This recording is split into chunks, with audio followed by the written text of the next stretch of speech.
Olá pessoal, tudo bem? Exceto pelo frio aqui para mim, que a coisa não está fácil, né? Nós estamos aqui nesse mês de junho, hoje o frio resolveu vir daquele jeito, embora seja tarde, mas ainda está muito frio. Mas nós estamos aqui mais uma vez para tentar fazer esse trabalho de redenção nosso aqui, né? E hoje nós chegamos aqui, já estamos trabalhando nesse último semestre aqui, todas as leis naturais, né? Nós estamos trabalhando todo esse tempo e hoje nós chegamos na 10ª lei, que é a lei de justiça e caridade, que hoje praticamente encerra essas 10 leis. E antes de continuar, vamos fazer aquela nossa prece, agradecer a Deus, agradecer a Jesus, aos mentores da casa e todos aqueles irmãos que trabalham para que a gente possa evoluir, né? Para que a gente possa melhorar e que hoje possamos falar tudo o que seja útil, somente o que seja útil e que possa iluminar nossos pensamentos. Que assim seja, né? Graças a Deus. Então, nós estamos aí falando a respeito das leis naturais, nós chegamos hoje na 10ª lei, como eu acabei de falar, e a lei de justiça e caridade. A lei de justiça e caridade, ela é praticamente, a questão 648 do Livro dos Espíritos, fala que ela é a mais importante de todas. Por quê? Porque além dela englobar todas as outras 9 leis, ela é fundamental para o progresso da humanidade. A humanidade, para progredir, para avançar, ela tem que aplicar essa lei, que é a lei de justiça e a caridade. A lei de justiça e amor, elas se entrelaçam, né? Estão sempre trabalhando junto. Os Espíritos falam que não pode haver justiça sem amor, que essa aí seria uma vingança, e não pode haver amor sem caridade, porque aí seria um favoritismo, né? Então eles trabalham com essas 3 leis. Por outro lado, essa lei ela é o fundamento e a certeza, né, da nossa evolução e a crença no futuro do espírito, né, a certeza da vida espiritual. Então hoje nós vamos começar com a questão 875, que é a nossa questão que começa hoje. Nós vamos começar com a 873. Então os espíritos perguntam o seguinte, o Kardec pergunta o seguinte: o sentimento de justiça, ele está na natureza? E os espíritos falam que sim, que tanto está na natureza que vós revoltais ao pensamento de uma injustiça. Ou seja, é curioso como ele fala para explicar a justiça, ele fala da injustiça. Então é uma lei que na verdade você não aprende. É uma lei inata, você já nasce com ela, a gente já tem um conceito de injustiça. A gente pode não saber exatamente o que é justiça, mas tudo aquilo que a gente se depara e vê como injustiça, a gente acaba se revoltando. Não importa em que grau evolutivo a gente esteja, mas quando a gente sente que há uma injustiça, a gente se revolta. Então os Espíritos falam dessa maneira. Tanto está na natureza, que vós revoltais ao pensamento de uma injustiça. O progresso moral desenvolve, sem dúvida, esse sentimento, mas não o dá. Deus o coloca no coração do homem. Por isso que ele é conquistado. Não é algo que a gente aprende. Eu falei que era conquistado, mas não é. Ele nasce com você, é inato. É algo que está na tua essência. É como o conceito de liberdade, você já nasce com esse conceito de liberdade. E o conceito de justiça também, a gente já nasce com esse conceito. E a gente não consegue viver no mundo onde haja tantas injustiças. Embora o mundo nosso aqui seja um mundo de provas e expiações, e esse mundo, a importância da matéria é superior à importância espiritual, ainda assim a gente sempre está buscando a equidade, está sempre buscando a justiça, buscando o equilíbrio, apesar de ter todo esse tropeço moral que nós temos, esses vícios morais que nós trazemos de vidas anteriores, nós sempre buscamos aquele senso de justiça. Se a justiça é uma lei natural, como ocorre que os homens entendem de maneiras tão diferentes e que um ache justo aquilo que parece injusto o outro? E ele responde, é que frequentemente aí se misturam paixões que alteram esse sentimento. Então a gente tem um senso de justiça. Normal. Só que a gente tem também as paixões. Olha, nós somos espírito, matéria. Parte nós temos o sentimento e temos as sensações. As paixões que advêm a partir da matéria, a partir dos nossos ventos morais, eles acabam se misturando com as leis naturais. E quando eles se misturam, o homem acaba incorrendo em erro. Sempre tende a errar nesse sentido. Sempre que mistura as paixões, ela acaba dando errado.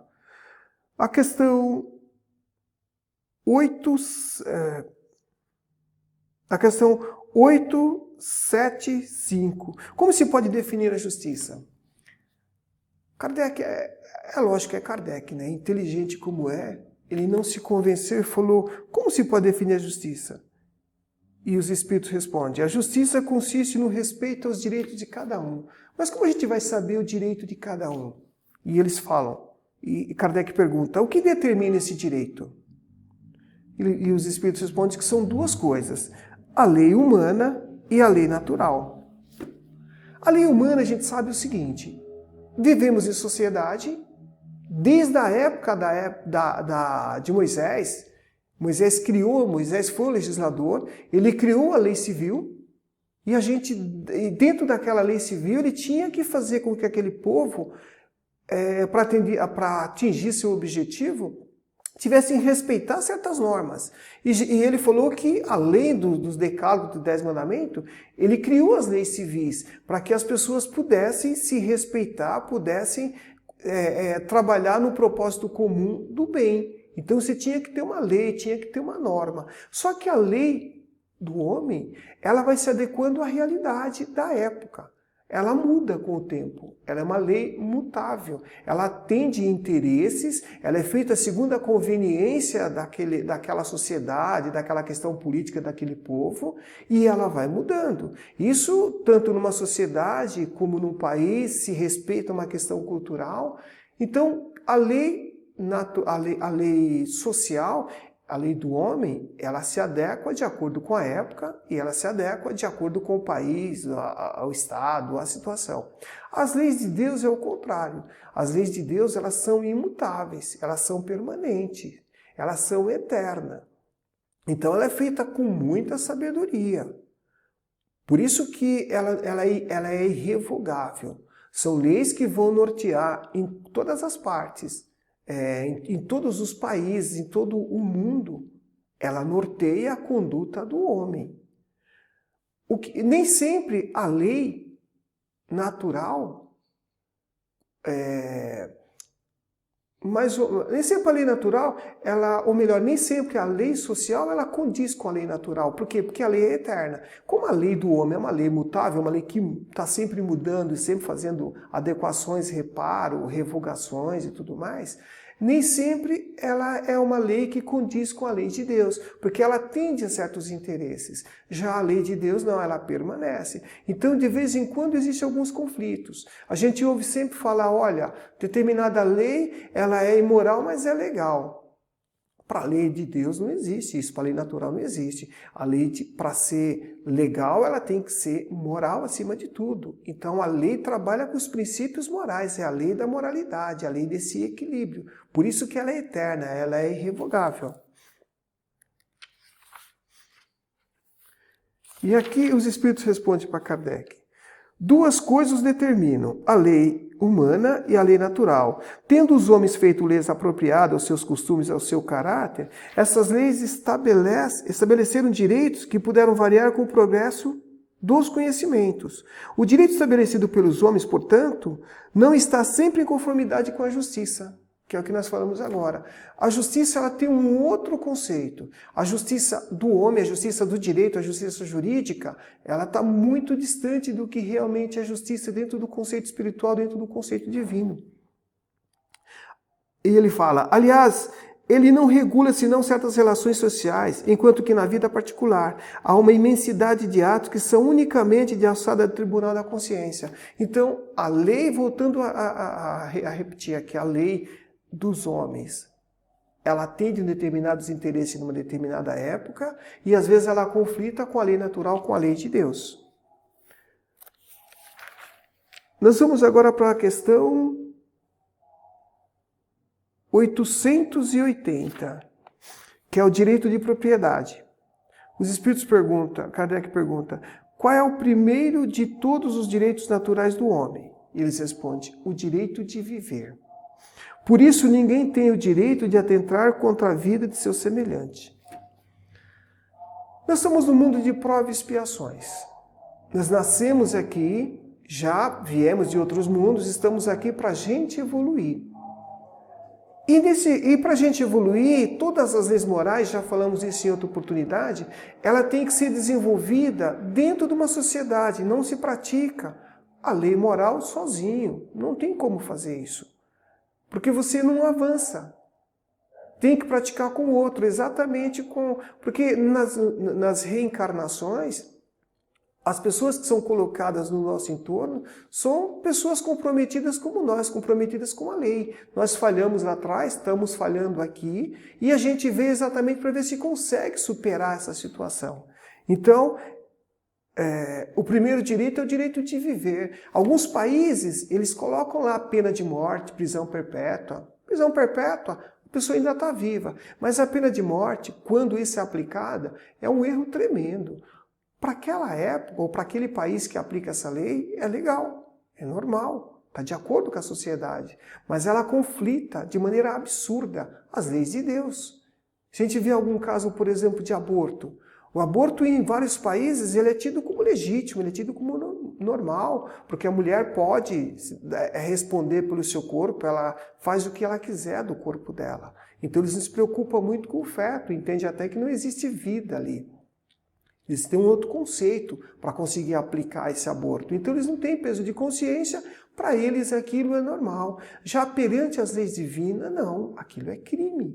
Aquilo é crime. Quem pratica está comprometendo ou está comprometido com as leis de Deus, com os reajustes e com certeza, oportunamente, virá o resgate de tudo aquilo. Então todas as pessoas implicadas, elas vão responder. Aqui, no caso do aborto, no caso da pena de morte, a gente percebe que é um conflito direto com as leis naturais, né? Com as leis de Deus. Porque se o primeiro direito que o homem tem é de viver, e ele vive exatamente para resgatar débito, ele vive para evoluir, ele vive para progredir. Quando se tira a vida de uma pessoa, dentro desse contexto, é claro que tem as exceções, né? No próprio aborto, quando a própria doutrina fala que quando a vida da mãe está em risco em relação ao filho, dá-se uma preferência para a vida da mãe, mas é uma exceção, digamos assim, é uma outra história, mas de regra, o homem veio aqui para viver, ele veio para praticar, para viver a sua vida e para evoluir. Então, toda pessoa jurídica, um ente político como o Estado que tira a vida de alguém, aquele que deu a ordem, o que responde por aquele Estado, com certeza ele também vai ter essa responsabilidade no mundo espiritual. Por isso, respondendo novamente a pergunta aqui, qual é o direito de todos... Qual é o primeiro de todos os direitos naturais do homem? O de viver. Por isso ninguém tem o direito de atentar contra a vida de seu semelhante, nem de fazer nada que possa comprometer a sua excelência corporal. Aqui nós vamos voltar um pouquinho na questão 132 do Livro dos Espíritos, que fala o seguinte, a questão é, qual o objetivo da reencarnação dos espíritos? Deus lhes impõe a reencarnação com o objetivo de fazê-los chegar à perfeição. Para alguns é uma expiação, para outros é uma missão. A encarnação tem também outro objetivo, que é o de colocar o espírito em condições de cumprir sua parte na obra da criação. Então, não tem como tirar a vida de alguém sem ser responsabilizado. Toda pessoa que tira a vida de alguém, ela responde. Aqui nós temos uma outra questão, que é a 167 do Livro dos Espíritos, que fala qual é o objetivo da reencarnação. E ele fala, aprimoramento progressivo da humanidade, sem o que, onde estaria a justiça? Então a justiça só vai existir nesse aprimoramento. E para que haja a justiça, tem que haver esse amor, Tem que haver essa caridade. A caridade nós já falamos no momento, em outras ocasiões, porque nós estamos falando aqui no final, mas a gente está sempre voltando nas 10 leis, né? Ela, na verdade, é uma lei só, digamos assim. A lei de justiça e caridade, de amor e caridade, ela abrange todas as demais, a lei de progresso, sociedade, de reprodução, tudo mais. Ela engloba todas essas leis. Ela sintetiza tudo. Então a gente está sempre falando praticamente, só que aqui vai um pouco mais além, né? Porque aqui você fecha essas 10 leis, que são essa lei que vem complementar e vem dizer o porquê que essa lei de justiça e caridade, ela é a principal dentre todas essas leis, né? Exatamente por conta disso. Por conta do aprimoramento da humanidade, sem o que, onde estaria a justiça? Eu vou me permitir ler um ponto aqui, porque nós já estamos falando de justiça, e é algo que dá para a gente ter uma ideia, e não está assim exatamente em todos os... É meio difícil da gente conseguir falar esse tema aqui. Por quê? Porque a gente não vai encontrar isso em muitos pontos da codificação. O que eu vou dizer a respeito do Espírito aqui, ó. Isso aqui é o livro, é a Gênesis, né? É a Gênesis da FEAL aqui. E eu estou falando da uranografia, do capítulo 6, do item 19. Por que eu estou falando isso? Porque nós vamos falar da nossa resistência na evolução. E a gente vai entender por quê. Esse item 19, quem está falando é o Camille Flammarion. E ele fala o seguinte, a respeito da humanização do Espírito. Então ele começa assim, no item 19, aqui lá no finalzinho ele fala que o Espírito só chega a receber a iluminação divina que lhe dá simultaneamente com o livre-arbítrio e a consciência. A noção dos seus autodestinos, após ter passado pela série divinamente fatal dos seres inferiores, entre os quais se elabora lentamente a sua individualidade. É somente a partir do dia em que o Senhor imprime sobre sua fronte seu augusto sinal que o Espírito toma seu lugar, entra entre as humanidades. Até então você não é humano, né? Até então a gente não é humano. Então é interessante isso. Até aqui, o que nos guiou até esse ponto que você se tornou humano? São os instintos. Os instintos para que garanta a tua sobrevivência, é a lei do mais forte. Você depende do quê? Você depende da sua habilidade de caça. Você depende de tudo para você sobreviver e você vai trazendo, você é a gente, né? Vai trazendo tudo isso para cá. Até que chega nesse ponto você já se torna humano. Mas o que você traz? O que tem atrás de você em todo esse período? A gente tem o egoísmo, que não é esse nome, mas é o instinto de sobrevivência da forma mais arraigada, mais terrível, é a autoproteção, né? É o acasalamento, é disputar território, é caçar. Então é a lei do mais forte. Quando você se torna humano, e aí você tem, segundo nos domínios da mediunidade, lá o André Luiz fala que são cerca de mais ou menos 1000 reencarnações para que a gente passe a ter responsabilidade pelos nossos atos. Mas ainda assim, a gente traz muito forte entre nós a nossa animalidade. Essa animalidade ela é muito presente. Só que você já não é só animal, você já é um ser espiritual. E aí você tem que trabalhar o quê? Outras virtudes. E aí a gente vai ter que ir derretendo, entre aspas, isso no caminho, vai ter que ir deixando isso para trás. E aí tem a resistência. A gente tem dificuldade em avançar por causa disso. Lá atrás, o que a gente fazia? Era a lei do mais forte. Aí vem Moisés, né? Moisés mesmo assim já criou aquelas leis, a gente vai se adequando. Aí chega Jesus e fala, não, você tem que perdoar o seu inimigo. Meu reino não é desse mundo. Ou seja, até aqui é matéria, agora você vai ter que ir se espiritualizando, vai ter que ir se desmaterializando. E a gente consegue fazer isso de imediato? Não. Por isso que os espíritos estão presentes, estão sempre trabalhando, não esquece da gente. Para quê? Para que a gente consiga entender o que nós estamos fazendo aqui. E sempre colocar em prática exatamente essas virtudes. A lei de sociedade, dentro da lei de sociedade, existe a lei de progresso. Vai ter que progredir, mas você sempre ali, entre o joio e o trigo, né? Sempre no caminho do meio, sempre naquela zona cinzenta. A gente tem aquele ímpeto, aquele instinto que a gente traz lá de trás, que seria do quê? De ir lá e destruir, mas você já não pode mais, você sabe que não pode. Então, como algumas tendências que nós temos de levar certas vantagens, e aí você usa o que? O raciocínio, a habilidade, aí vem os vícios morais. Então a gente trabalha nesse sentido. Então tem uma resistência muito grande para que a gente possa evoluir. Por isso que tem que estar sempre em prece, estar sempre orando, sempre pedindo a espiritualidade para que nos ajude, para que ilumine nossos pensamentos, igual nós fizemos aqui no começo na prece, para que a gente consiga. Já sabemos o que nós viemos fazer aqui.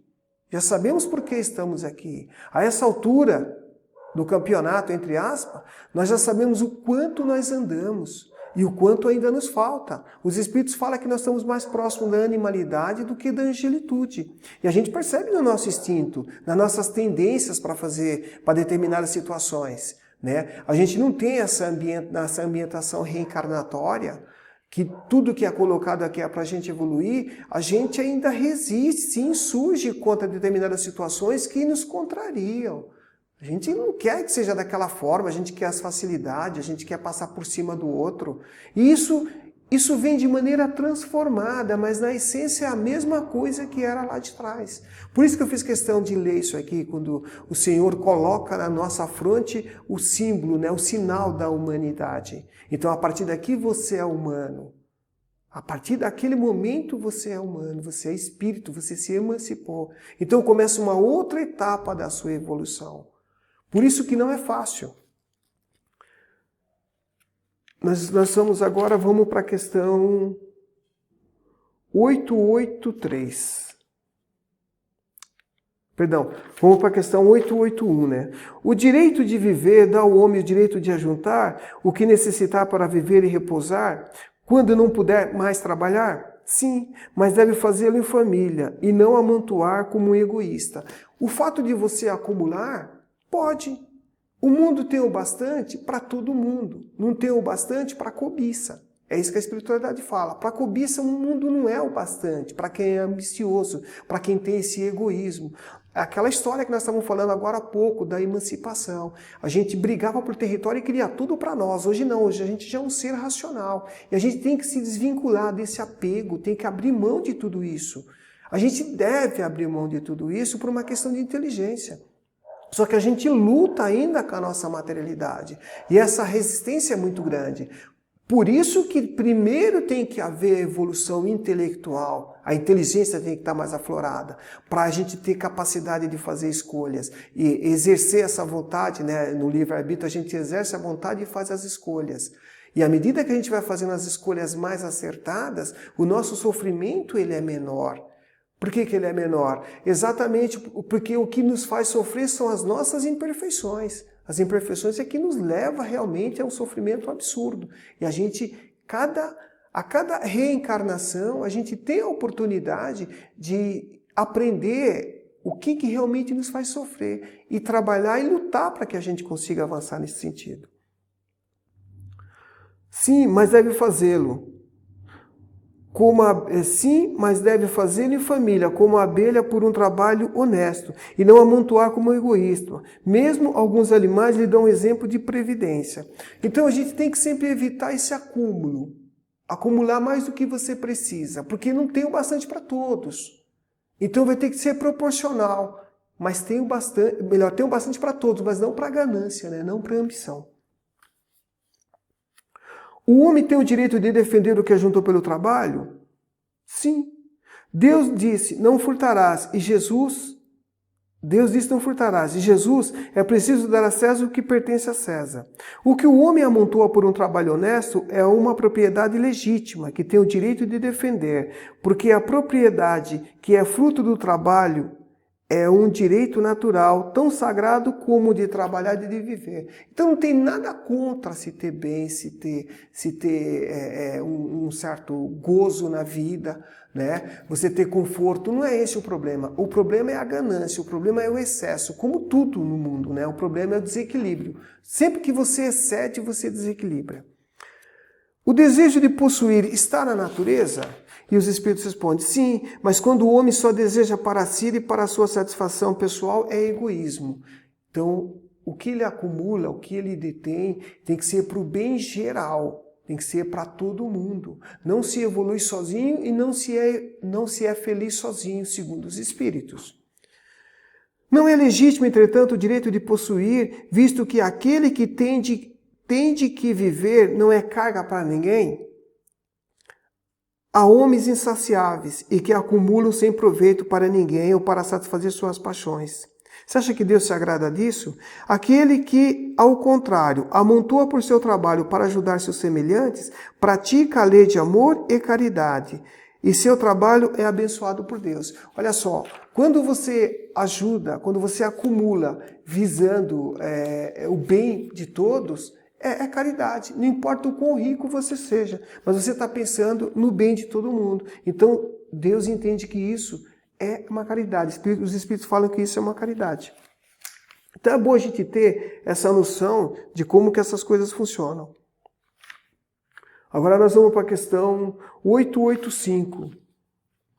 O direito de propriedade é indefinido? E eles falam, sem dúvida, tudo o que é adquirido legitimamente é uma propriedade. Todavia, como dissemos, a legislação dos homens, sendo imperfeita, consagra frequentemente direitos de convenção que a justiça natural reprova. Aqui é uma coisa muito curiosa, né? Por que isso? Como eu falei, a lei do homem, ela muda, ela se adequa às situações, a épocas e à sociedade. Então, hoje, o que é direito, o que é legítimo perante a sociedade, isso, quando não condiz com a lei de Deus, com certeza em outros países isso não é verdade, não é tido como justiça e também não é legal. E, de acordo com, não só com outros países, depende também da sociedade, também não é legítimo. Mas para algumas pessoas é legítima. O exemplo que eles dão aqui, por exemplo, é da escravidão. Lá atrás, a escravidão era legítima. Se podia subjugar o outro, podia vender um homem, comprar outro homem. Colocar ele para trabalhar como se um animal fosse irracional. E era legítimo, a sociedade apoiava aquilo, havia um consenso na sociedade. Mesmo naquela época, Kardec, os espíritos já se insurgiram, num bom sentido, eles não concordavam, porque eles falavam, olha, isso conflita com a lei de Deus, com a lei natural. Isso não é natural, um homem ser propriedade do outro. Ele é reduzido à condição de mercadoria. Para efeito de punição, ele era homem. Mas para efeito de direito, ele era mercadoria, ele era coisa. Tanto é que era status você ter escravo. Quantos mais escravos se tivesse, mais status aquela pessoa, aquele proprietário, aquele dono de escravo, aquele escravocrata, tinha dentro da sociedade. Era algo legítimo. Hoje é repugnante imaginar um negócio desse. Como que um ser humano pode comprar o outro? Lá na época do Cristo, a mulher era como se fosse um animal de carga. Ela não tinha esse valor social. Não existia. Porque a cultura da época dizia aquilo. Ainda hoje, a mulher ainda está muito aquém do direito que ela merece. Mas já se reconheceu bastante a natureza humana, a natureza da mulher, a condição de igualdade. Pelo menos a sociedade já reconhece, as leis reconhecem o ser humano como igual, tanto homem quanto mulher, quanto negro. A gente não tem notícia assim, de algo muito escrachado com relação à escravidão, à subjugação da mulher. Exceto no Oriente Médio tem alguma coisa, mas não chega nem perto do que era lá atrás, há 2000 anos atrás. O mesmo na Idade Média. Era muito terrível. Então, apesar de tudo isso, a sociedade já evoluiu. Ainda não é equivalente às leis divinas, mas já melhorou muito, já houve um progresso. Por isso que esse progresso ele é contínuo, por isso que o homem tem o direito à vida e ele está fadado a ser um ser iluminado, está fadado a ser um ser, digamos assim, perfeito para as condições desse planeta. Então o progresso temos sempre que acreditar na transformação do homem, na evolução do homem. Por isso que não se deve matar o outro, e essas leis, voltando a dizer, essas leis que escravizam as pessoas, elas já foram superadas. Hoje, para nós, isso é inconcebível. Qual é o caráter da propriedade legítima? Não há propriedade legítima, senão aquela que foi adquirida sem prejuízo para o outro. Então não é só você adquirir, desde que você consiga, que você adquira com o seu trabalho, com o seu esforço, com a sua dedicação, você consiga amealhar bens, fazer uma certa fortuna, e desde que essa propriedade não seja em prejuízo de alguém, ela é legítima. Mas é bom que a gente saiba que, na sua essência, o homem não possui nada, como os Espíritos falam. Nada. Nós somos legítimos, como é que eu posso dizer? Possuidores. Nós não somos donos, não temos a propriedade, nós temos a posse. Quando a gente vai, a gente não leva. Então ela não nos pertence. Nós temos a posse. Nós somos fiéis depositários. Só isso. Tá? Todas as coisas são depositadas e mais cedo ou mais tarde a gente vai ter que dar conta. Principalmente quando a gente voltar, né? Voltar para o mundo espiritual. Questão 886. Qual é o verdadeiro sentido da palavra caridade, como entende Jesus? Nós já falamos isso numa outra ocasião, que não é só como é o sentido da caridade. Existe uma diferença muito grande da caridade e da esmola. A caridade, os Espíritos falam que é quando você faz o bem para alguém sem nenhum interesse, sem nenhuma contrapartida. Quando você faz o bem por fazer. Quando você não contabiliza o quanto de bem você faz. Quando aquilo já é natural em você. Quando a gente já pratica aquilo de maneira natural, como respirar, a gente não se dá conta. E não tem nenhum interesse nisso. Na outra ocasião nós falamos a respeito do político. O político, a gente fala o político por quê? Porque o político ele angaria voto, ele anda atrás de aplauso, ele faz questão de parecer que é simpático e tudo mais, ele quer ganhar a confiança das pessoas. E ele barganha determinadas coisas, não são todos, mas a maioria predominante é assim, sempre foi assim desde que mundo é mundo. Desde que político é político. Se pega, por exemplo, cesta básica e você doa milhares de cesta básica, mas o político fazendo isso, ele não faz isso no anonimato, ele não faz isso querendo o voto da pessoa. Então é algo bom, mas ainda não é uma caridade plena, porque a caridade ela não quer nada em troca. Absolutamente nada. Mesmo isso se aplica lá. Ou seja, não é só o bem em si, né? Não é só a matéria. Porque uma coisa muito interessante a gente ver. Quando a gente lê o Evangelho, a gente fala que Jesus fez caridade, mas que eu me lembro, não existe nenhum lugar no Evangelho onde Jesus deu sopa ou deu matéria para alguém. Jesus, ele ajudou, ele deu de si. Ele não deu do que ele possuía. Ele mostrou o que é caridade, ele deu exemplo. Ele deu de si, ele deu sua energia, ele estava lá, ele curou pessoas, ele pregou o Evangelho.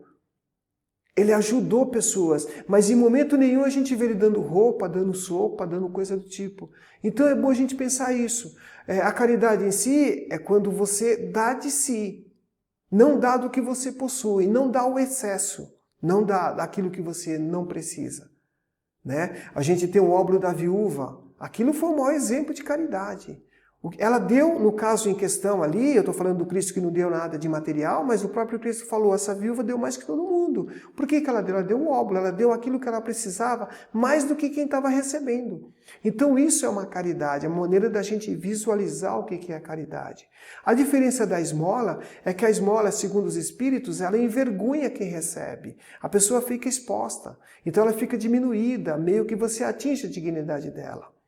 E já a caridade perante os Espíritos, perante como Cristo via, como Cristo entendia, ele fala que é benevolência para com todos, indulgência para com os defeitos alheios e perdão às ofensas. Então é assim que é entendida a caridade perante o Cristo. O Cristo entendia assim a caridade, assim que ele passava para nós. Né? A benevolência, a indulgência e o perdão. A gente está muito longe de tudo isso. E os Espíritos falam que para a gente conseguir praticar a caridade, nós temos que praticar todas as 9 virtudes anteriores. Quando a gente conseguir praticar isso de maneira espontânea, de maneira legítima, sem se dar conta do que a gente está fazendo, a gente vai conseguir chegar nessa 10ª virtudes e praticar essa caridade de maneira bem tranquila, sem a gente pensar que está fazendo. É como respirar, como bater o coração, isso já é natural para a gente. Então, se a gente não consegue fazer isso agora, hoje, dá para a gente ter uma ideia do quão distante nós ainda estamos dessa condição de caridoso. Precisa muito ainda para a gente conseguir. Mas é bom a gente saber disso. É bom a gente já ter essa oportunidade de ter essas informações e de ter esse conhecimento. Qual é o verdadeiro sentido da palavra caridade, como entende Jesus? Benevolência para com todos, indulgência para com as imperfeições alheias e perdão das ofensas. O amor e a caridade são o complemento da lei de justiça. Ou seja, eles têm que andar junto. Eles sempre estão entrelaçados. Amor, caridade e justiça. E aí, eu já falei, mas eu só vou ler aqui. Que pensar da esmola? O homem reduzido a pedir esmola se degrada moral e fisicamente. Ele se embrutece. Ela deve assegurar a existência daqueles que não podem trabalhar, sem deixar sua vida à mercê do caso e da boa vontade. E aí eles perguntam, reprovais a esmola? Ele fala, não. E aqui eu vou ler inteiro, porque é interessante aqui, isso daqui é de São Vicente de Paulo. Ele fala, reprovais a esmola? E São Vicente responde, não é a esmola que é reprovável. Frequentemente é a maneira pela qual é feita. O homem de bem, que compreende a caridade segundo Jesus, antecipa-se ao infeliz sem esperar que ele lhe estenda a mão. Ou seja, se a gente percebe que o outro está precisando, a gente deve se antecipar. E auxiliar aquela pessoa sem que ela tenha o constrangimento de te pedir. Porque só o fato de pedir, imagina a dificuldade que é para a pessoa olhar para você e ter que pedir. Então Jesus já fala que a gente tem que se antecipar. Jesus, né? O São Vicente de Paulo. A verdadeira caridade é sempre boa e benevolente. Ela está mais no gesto que no fato. Lembrai vós também que a ostentação aos olhos de Deus tira o mérito do favor. Disse Jesus, que a vossa mão esquerda ignore o que dá a vossa mão direita. Ele vos ensina com isso a não se deslustrar a caridade pelo orgulho. Tá? Então, quando você não precisa ostentar o que você está fazendo, que de preferência que ninguém saiba o bem que você está fazendo, senão ela não tem sentido. É preciso distinguir a esmola propriamente dita da beneficência. O mais necessitado não é sempre aquele que pede. O receio de uma humilhação retém o verdadeiro pobre, e frequentemente ele sofre sem se lamentar. Amai vós uns aos outros é toda a lei divina, pela qual Deus governa os mundos. O amor é a lei de atração para os seres vivos e organizados. A atração é a lei de amor para a matéria inorgânica. Olha, isso é super bonito. Portanto, só concluindo aqui, sede caridosos, não somente dessa caridade que vos leva a tirar de vossa bolsa o óbolo que dais friamente àquele que ousa vô-lo pedir, mas ide ao encontro das misérias ocultas, sede indulgente para com os defeitos dos vossos semelhantes. Em lugar de menosprezar a ignorância e o vício, instruí-os e moralizai. Sede dóceis, benevolentes para com todos, que vós são inferiores, assim como em relação aos seres mais ínfimos da criação, e tereis obedecido à lei de Deus. Então, a gente está praticamente concluindo aqui, mas é algo para a gente praticar. Nós viemos já há muito tempo, desde esse semestre anterior, nós estamos falando sobre as leis morais. Chegamos aqui, conhecemos as leis morais, agora a gente precisa colocar em prática. E dentro dessas, elas são colocadas, talvez de maneira meio que hierárquica, digamos assim. Vamos colocar de maneira didática, tá? Porque a última lei colocada é a lei de caridade, de amor e de justiça. Não é por acaso que Kardec coloca dessa maneira. Tá? E elas estão sempre entrelaçando. E a gente tem que pedir a Deus, né, sempre a oportunidade de poder praticar e que os bons espíritos consigam nos mostrar o momento que a gente identifica uma situação dessa, que nos intua para que a gente pratique a caridade. Porque evoluído nós não somos. Então vai demorar muito para a gente ter isso espontaneamente. Que a gente seja sempre intuído pela espiritualidade maior quando essas oportunidades chegar para nós. Tá bom? Obrigado. E assim a gente encerra esse item de hoje e até a próxima.